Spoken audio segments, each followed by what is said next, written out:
అందరికీ నమస్కారం.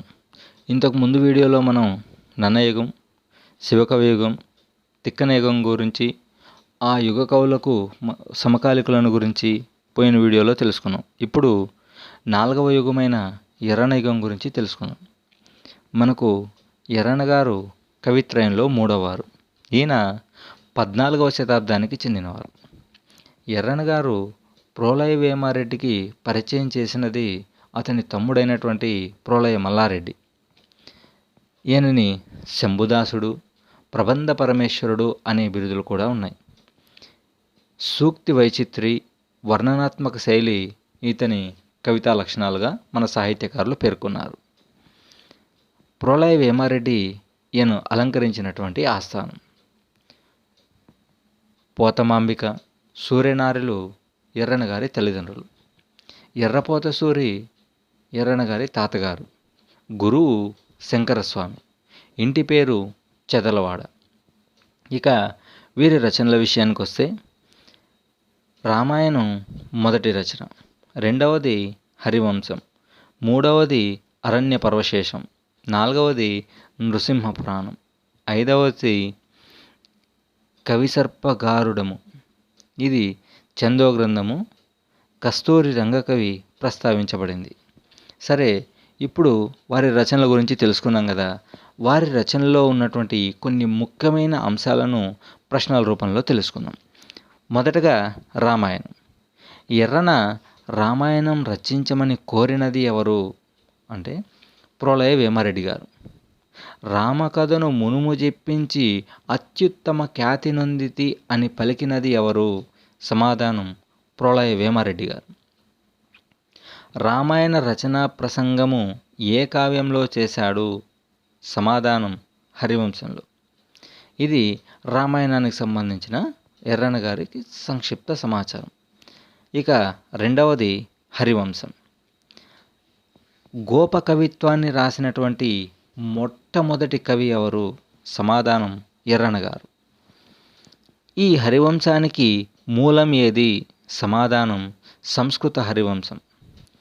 హరివంశంలోని ఆశ్వాసాలు ఎన్ని? సమాధానం 19. హరివంశాన్ని ఎన్ని భాగాలుగా ప్రకటించబడింది? సమాధానం 2 భాగాలుగా. హరివంశంలోని పూర్వభాగంలోని ఆశ్వాసాలు ఎన్ని? సమాధానం 19. హరివంశంలోని ఉత్తర భాగంలోని ఆశ్వాసాలు ఎన్ని? సమాధానం 10. మహాభారతానికి అంటే కవిత్రయ మహాభారతానికి ఏ కావ్యం చేరట వలన అది భారతమైంది, భారతం నుంచి మహాభారతంగా ప్రఖ్యాతి పొందింది అంటే సమాధానం హరివంశం. కిలపర్వతము అని ఏ కావ్యాన్ని అంటారు? సమాధానం హరివంశం. భారతానికి పరిశిష్ట గ్రంథము ఏది లేదా పరిశిష్ట భాగము ఏది అంటే హరివంశం. సమాన కథ భాగాలతో పోతనకు మార్గదర్శకుడైనటువంటి కవి ఎవరు? సమాధానం ఎర్రన గారు. గోప కవిత్వాన్ని తెలుగులో తొలుత వర్ణించినటువంటి కవి మన ఎర్రన గారే. తాళరస పాకము ఏ కవికి ఇష్టమని అంటారు? సమాధానం ఎర్రన గారికి. హరివంశంలోని కథ ఎవరిది? సమాధానం శ్రీకృష్ణుని చరిత్ర. ఎర్రన సంస్కృత హరివంశం నుండి వదిలివేయబడినటువంటి కథలు ఏవి? సమాధానం ప్రభావతి ప్రద్యుమ్నం కథ, హంసడింబకోపాఖ్యానం. ఈ 2 కథలు సంస్కృత హరివంశం నుంచి తెలుగులోకి అనువాదం చేయలేదు. ఇక 3వ రచన అరణ్య పర్వశేషం. నన్నయ 2.5 పర్వాలు రచించి పరమపదించిన తర్వాత తిక్కన గారు అరణ్య పర్వశేషాన్ని ముట్టుకోకుండా విరాట పర్వం నుంచి మొదలుపెట్టారు. విరాట పర్వం నుంచి స్వర్గారోహణ పర్వం వరకు మొత్తం 15 పర్వాలు రచించారు. తర్వాత 14వ శతాబ్దంలో మన ఎర్రన గారు దీన్ని పూర్తి చేశారు. అందుకే కవిత్రయంలో 3వ వారుగా చెప్పుకుంటారు. ఎర్రన గారి 3వ రచన ఏది? సమాధానం అరణ్య పర్వశేషం. నన్నయ తిక్కన మధ్య ఎవరి రచన ఏ విధంగా ఉంటుందని అంటారు? వారధి. తద్రచయనక అని మహాభారతాన్ని రచించిన కవి ఎవరు? సమాధానం ఎర్రన గారు. అరణ్య పర్వశేష ప్రస్తావన ఎక్కడ ఉన్నది? సమాధానం మొట్టమొదటి స్థల పురాణమైనటువంటి నృసింహ పురాణంలో పేర్కొన్నాడు.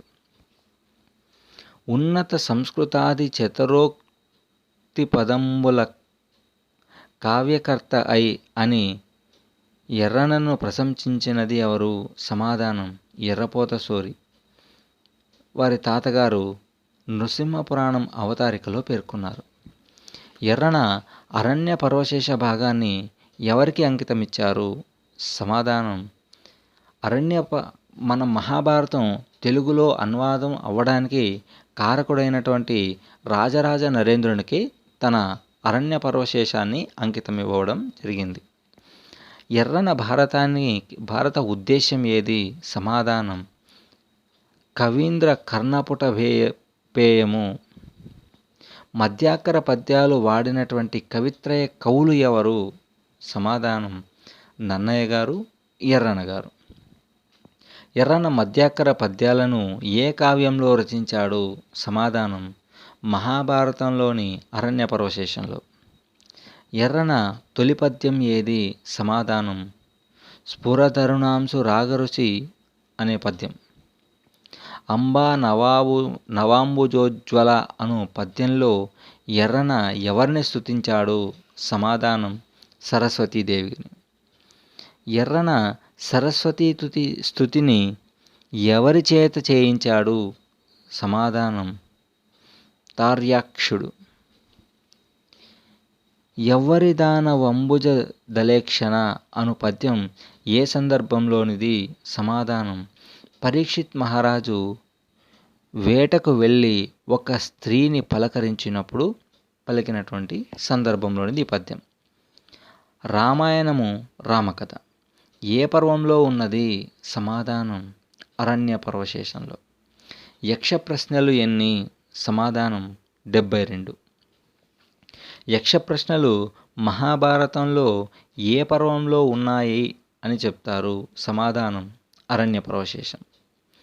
భూతహితంబు పలుకు బొంకు అను పద్యం ఏ ఘట్టంలో ఉన్నది? సమాధానం ధర్మవేదోపాఖ్యానం. ధర్మ సూక్ష్మములను తెలియజేయు ఘట్టం ఏది? సమాధానం ధర్మవేదోపాఖ్యానం. ధర్మవేదుడు ఎవరికి ధర్మ సూక్ష్మాలను వివరించాడు? సమాధానం కౌశికునికి. ధర్మవేదుడు ఉండే నగరం ఏది? సమాధానం మధుర. ఘోషయాత్రలో గంధర్వుల చేతిలో పరాభవం పొందినటువంటి వారు ఎవరు? సమాధానం కౌరవులు. సైంధవుడు తన కోరికను ద్రౌపదికి తెలపమని ఎవరి ద్వారా వర్తమానం పంపాడు? సమాధానం కోటికాస్యుడు, సైంధవుడి చెలికాడు. ద్రౌపది తల్లిదండ్రులు ఎవరు? సమాధానం ద్రుపద మహారాజు, కోకిలాదేవి. ద్రుపదుని పుత్రుడు లేదా ద్రౌపది సోదరుడు ఎవరు? సమాధానం దుష్టద్యుమ్నుడు. అరణ్య పర్వంలో చిన్న ప్రబంధంగా వర్ణించబడినటువంటి ఉపాఖ్యానం ఏది? సమాధానం సావిత్రోపాఖ్యానం. సావిత్రి యమునిని కోరిన వరాల వలన అంధుడైనటువంటి ఎవరికి కన్నులు వచ్చాయి? సమాధానం అశ్వపతి. అరణ్య పర్వంలోని ఘట్టాలు ఏవి? సమాధానం సావిత్రోపాఖ్యానం, 2వది ఘోషయాత్ర, 3వది సైంధవ పరాభవం, 4వది రామకథ, 5వది ధర్మవేదోపాఖ్యానం, 6వది సాగంధికాపహరణము, 6వది కుమారస్వామి అవతారగ్రము, 7వది కర్ణజన్మ వృత్తాంతం. ఈ కర్ణజన్మ వృత్తాంతాన్ని 2 కవులు రాశారు. అందులో మొదటివారు నన్నయ్య గారు, రెండవవారు ఎర్రన గారు. నన్నయ్య, ఎర్రనలు ఇరువురు రాసినటువంటి ఒకే కథ ఏది? సమాధానం కర్ణజన్మ వృత్తాంతం. ఎర్రన చిత్రించిన కుంతి ఎటువంటిది? సమాధానం గడుసరి. కుంతి కర్ణిని వదిలినటువంటి నది ఏది? సమాధానం అశ్వనది. ఇవి అరణ్య పర్వంలో ఉన్నటువంటి ముఖ్యమైన ప్రశ్నలు. ఇప్పుడు మొట్టమొదటి స్థల పురాణమైనటువంటి నృసింహ పురాణం నుంచి కొన్ని ప్రశ్నలను చూద్దాం. నృసింహ పురాణం. తొలి క్షేత్ర మహత్యం గల కావ్యం ఏది? సమాధానం నృసింహ పురాణం. నృసింహ పురాణం తెలుగులో మొట్టమొదటి స్థల పురాణం. నృసింహ పురాణానికి పెట్టినటువంటి తొలి పేరు ఏది? సమాధానం లక్ష్మీ నారసింహావతారం. ఎర్రన్న తాతగారికి ఇష్టమైనటువంటి దైవం ఎవరు? సమాధానం అహోబల నరసింహస్వామి. ఎర్రనకు నృసింహ పురాణం రాయమని కోరినది ఎవరు? సమాధానం ఎర్రపోత సూరి. నృసింహ పురాణం ఎవరికి అంకితం ఇవ్వబడింది? సమాధానం అహోబల నరసింహస్వామికి. నృసింహ పురాణంలో ఎన్ని ఆశ్వాసాలున్నాయి? సమాధానం 5. నృసింహ పురాణం ఏ రకమైనటువంటి ప్రబంధం? సమాధానం వర్ణన ప్రధానమైనటువంటి ప్రౌఢ ప్రబంధం. ఎర్రనకు ప్రబంధ పరమేశ్వరుడు అను బిరుదు రాకకు కారణమైనటువంటి గ్రంథం ఏది? సమాధానం నృసింహ పురాణం. గాసట బీసట గాథలు త్రవ్విన తెలుగువారికిన్ అను ప్రయోగం ఎర్రన ఏ కావ్య అవతారికలో చేశారు? సమాధానం నృసింహ పురాణం. నృసింహ పురాణానికి మూలం ఏది? సమాధానం బ్రహ్మాండ పురాణం. ఇది అష్టాదశ పురాణాలలో ఒకటి. పరిడవింతు ప్రబంధ పరమేశ్వరుని దేవసూక్తి వైచిత్రి నొక్కొక్క మాటు అన్న కవి ఎవరు? సమాధానం శ్రీనాథుడు. ఈ తద్రయ ప్రబంధ పరమేశ్వరుడు అన్న కవి ఎవరు? సమాధానం జక్కన. ఎర్రన సర్వ మార్గేశ్చ విధాతృడు అని ప్రశంసించినటువంటి కవి ఎవరు? సమాధానం విశ్వనాథ సత్యనారాయణ గారు. ఇవి ఎర్రన గారికి సంబంధించినటువంటి రచనలు. వారికి సంబంధించినటువంటి రచనలలోని కొన్ని ముఖ్యమైనటువంటి ప్రశ్నలు. నాచన సోమన గారి గురించి, ఇతర కవులను గురించి చెప్పుకుంటూ పోతే ఇది అరగంట దాటుతుంది. ఆ కారణం చేత దీన్ని ఇప్పటికే కుదించడం జరిగింది. రెండవ భాగంలో మనం ఎర్రన యుగ సమకాలికులను గురించి తెలుసుకుందాం. ఇందులో ఏమైనా మీకు ఉచ్చారణ దోషాలు కానీ, లేకపోతే నేను మీకు చెప్పినటువంటి అంశాలలో ఏదైనా తప్పులున్న ఎడల కింద కామెంట్ రూపంలో తెలియజేస్తే మీరు తెలియజేసినటువంటి సూచనను తర్వాత వీడియోలో ప్రస్తావించి వాటిని సరిచేసుకుంటాను.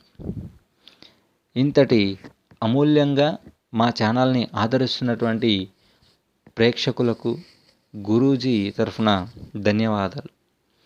సెలవు. జై హింద్.